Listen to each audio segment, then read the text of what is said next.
So for this video, I don't have a photographer, so I'm going to attempt to do this on my own.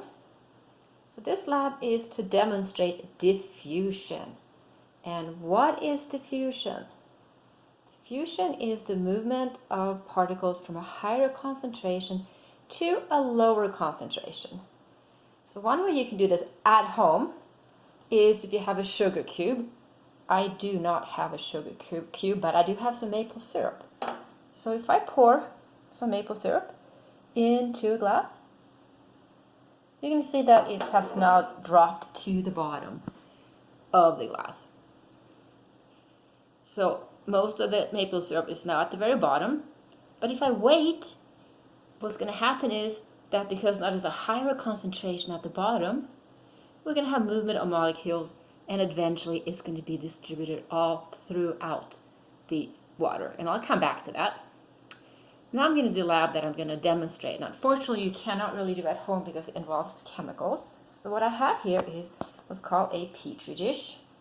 That is what you typically use for microbiology when you're growing bacteria, molds, things like that. That now is empty, doesn't have any growth media in it. It just has distilled water about halfway up. And what I'm going to do is I'm going to try to take a chemical here, and that's why you can't do it at home. And I tried to find some other chemical, but I was unsuccessful to find something that is as good. This is called potassium permanganate, and it's purple. So what I'm going to do is I'm going to attempt to just take one crystal. I'm going to put it in the middle of the petri dish. It kind of broke, so we'll see how this goes. It's a very small amount. Alright, I'll try it. It's hard to do this one-handed. I'll just put it on here. There, let's see if I can grab a crystal.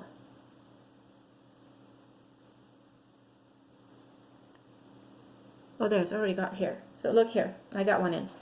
So what I'm going to do now is I'm going to look at the diffusion rate here. So I'm going to be timing this and come back and tell you the data for this lab and explain more what's going on here. So this will be part one, and we'll come back to part B when I explain everything.